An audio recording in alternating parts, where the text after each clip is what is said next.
The unrest in the streets of Iran has begun to grow more and more.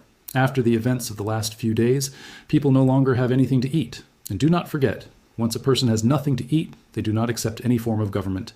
Welcome to Military Chronicle. Let's begin. Iran is completely stepping back. Just 4 days after the United States blockade, Iran has announced that it will open the Strait of Hormuz, cancel its nuclear program, and also return the enriched uranium it has in its possession. If all of this turns out to be true, it is a total surrender. And this happened in 4 days. It only took that time. That is exactly why many supporters of Iran are losing their minds and raising their voices against their own government. They see it for what it is, that is, as a total surrender.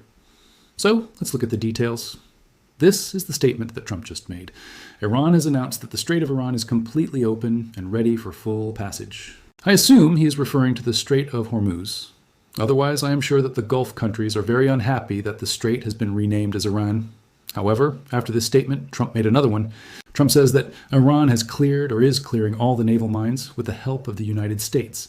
This means that ships will be able to use the normal routes again, right in the middle of the Strait of Hormuz, just as they did before this war began. This is where things become a bit confusing, because Iran's statement says exactly the opposite. And this means that someone is lying. So let's put on our Sherlock Holmes hat and figure out who is lying.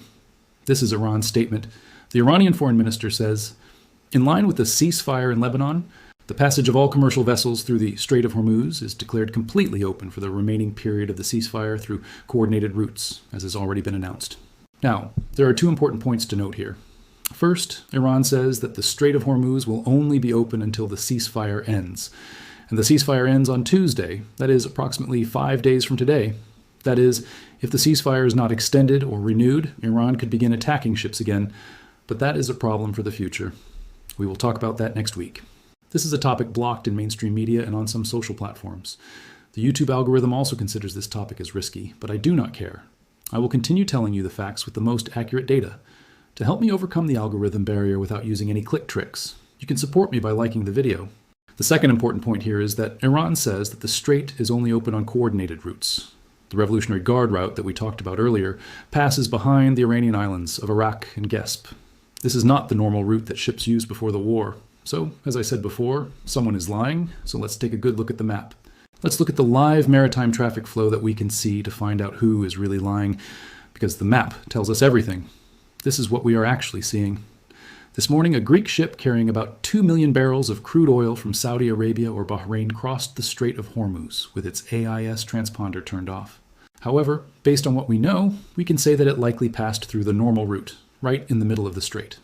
And this journey actually took place even before the announcement was made.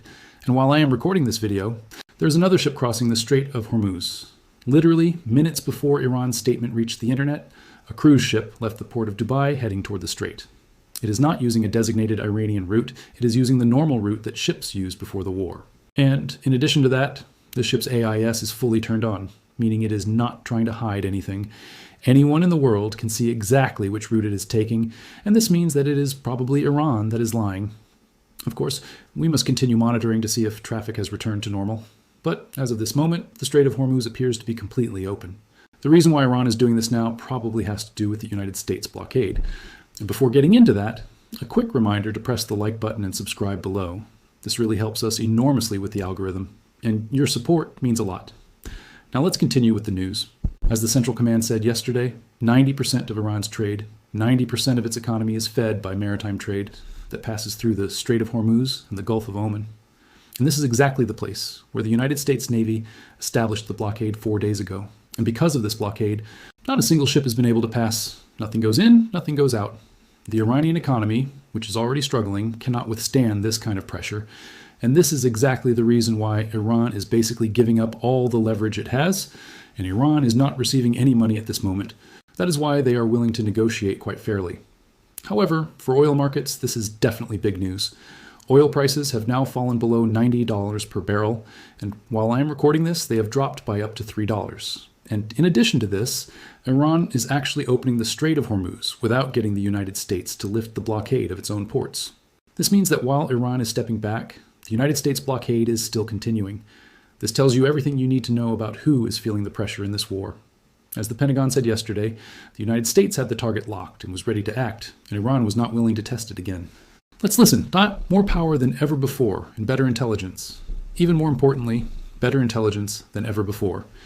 As you expose yourself with your movement to our watchful eye, we are locked and loaded on your critical dual-use infrastructure, on your remaining power generation, and on your energy industry. We'd rather not have to do it, but we're ready to go at the command of our president and at the push of a button. The Pentagon also confirmed this morning that, so far, 14 Iranian ships or ships coming from Iranian ports have tried to cross the blockade, but none of them have actually succeeded. In fact, this morning the United States Central Command shared an interesting clip of the United States Navy enforcing the blockade. I think it is quite cool, so take a look. Thank you. Now, in addition to this, Trump said this morning that Iran agreed to never close the Strait of Hormuz again, so that it cannot be used as a weapon against the world. And to be honest, I'm not sure how true this is. It could simply be Trump tweeting without thinking too much, because in reality, the Iranian regime does not have any other leverage card. Therefore, if the regime really feels that it is again in an existential crisis, I am sure they will begin attacking Gulf countries and start cutting off access. This is literally the only card they have. However, the bad thing for Iran here is that from now on, with each passing day, its influence over the Strait of Hormuz will weaken. Of course, in the long term, because the Gulf countries now know what Iran is willing to do to stay in power. They are willing to cause economic terrorism and turn against countries that are not at all involved in a war against Iran. And this means that these Gulf countries will diversify their dependence on the Strait as much as possible. We are already seeing that Saudi Arabia transfers approximately 40% of its oil through a pipeline that crosses the country to reach the Red Sea. That is, they are trying to bypass the Strait of Hormuz. The United Arab Emirates are also doing something similar by having a pipeline that crosses the Strait of Hormuz and transports oil directly to the Gulf of Oman, where ships can come, pick up the oil, and take it wherever they need to go. Iraq is also talking about a pipeline that crosses the Middle East directly toward Europe, so that they will not have to pass through the Persian Gulf or the Strait of Hormuz. Now, of course, I'm aware that some things do not happen overnight. You know, building a pipeline, especially an intercontinental one, takes a long time, but in the long-term countries will depend less on the Strait of Hormuz, and this permanently removes Iran's leverage card. Now then, this is not the only problem that the Iranian leadership will have to deal with. First of all, they have to face the internal reactions they are encountering due to their announcements about the Strait of Hormuz. And let us talk about the other leverage card that Iran has, and more specifically about the enriched uranium buried at great depth within Iranian territory, because it seems that Iran is also willing to give this up. First, let us take a look at President Trump's statement. This statement was also made this morning, almost at the same time as the Strait of Hormuz statement. The statement says that the United States will take all the nuclear dust created by our magnificent B-2 bombers. There will be no money changing hands in any way, shape, or form. This agreement is also not subject to Lebanon in any way. However, the United States will work with Lebanon separately and will address the Hezbollah situation appropriately. Israel will no longer bomb Lebanon. It has been prohibited by the United States. Now, I assume that the nuclear dust that President Trump is referring to here is the enriched uranium, which weighs about 400 kilos and is buried inside Isfahan and some other nuclear facilities. And this uranium enriched to 60% is close to weapons grade level. This means that it is very easy to turn it into a bomb. Maybe it takes a month, maybe 2 months. We do not know exactly. It depends on the type of facility that Iran has built, but even so, it is very dangerous for this to remain under Iran's custody. That is why the United States has been wanting to recover it since this war began, and now, apparently, Iran has agreed to return it. Now, the matter of the money that President Trump mentioned refers to another report that came out before his statement. Let us take a look at that report so that you have more context. According to this report, the United States is considering delivering $20 billion in cash in exchange for the uranium that Iran has.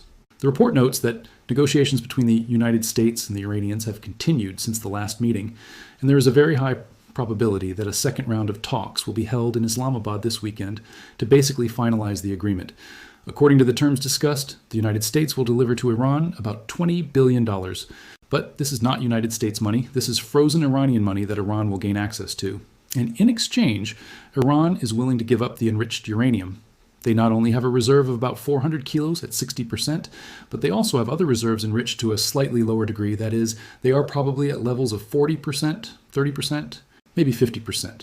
In total, they have approximately 2,000 pounds of enriched uranium at different grades that they will deliver to the United States. But in addition to that, the United States is pushing for Iran to accept a 20-year moratorium on any type of enrichment. That means that they will not enrich any type of uranium for their nuclear plants. However, Iran proposes 5 years instead. This is something we have talked about before, but at this moment, negotiations are still ongoing to reach a number that both parties can accept. So when Trump says that Iran has agreed to give up the uranium, but that the United States has not agreed to give them any type of money, including frozen Iranian assets, he is talking exactly about this report. In fact, Trump had a call with Bloomberg, and in that call, he specifically stated that the United States will not give any money in exchange for the uranium, neither money coming from the United States, that is, from taxpayers, nor frozen Iranian money. Now, speaking on a personal level, I find it very difficult to believe that Iran is going to give up the uranium without receiving anything in return. And at this point, considering how bad its economy is, it is not unrealistic to assume that Iran wants the frozen money to be released, since it essentially offers them a lifeline to survive. This gives the regime a second chance. They could survive this economic crisis and even rebuild some of the things that were destroyed in the war. Of course, they could also do it with sanctions relief, so perhaps the United States offers sanctions relief instead of money. And we will only know this when the agreement is finalized and all the details are published. But despite all the reports that deny whether the United States is giving money or not, it seems that Iran is willing to give up the enriched uranium. And this is definitely good news. So today is Friday, and if there is going to be a meeting with the Iranians in Islamabad, someone from the United States has to leave, get on a plane, and depart from the United States very soon, because even with a private jet, it is a 16-hour flight. That is to say, we should know very soon whether there is a meeting or not. However, the picture that has emerged in the last 12 hours shows that this process is not just a military setback, but a much deeper rupture, because Iran's decision to open the Strait of Hormuz is not a strategic option taken in isolation. It is a withdrawal forced by economic collapse. In just a few days, the United States blockade has almost completely halted Iran's foreign trade. And the situation has now begun to be felt directly inside. The flow of oil has been cut off, revenues have stopped, and the regime's most critical financial source has suddenly been blocked, and the impact of this did not take long to appear. The reactions from within Iran in recent hours clearly show how this decision has been received in society.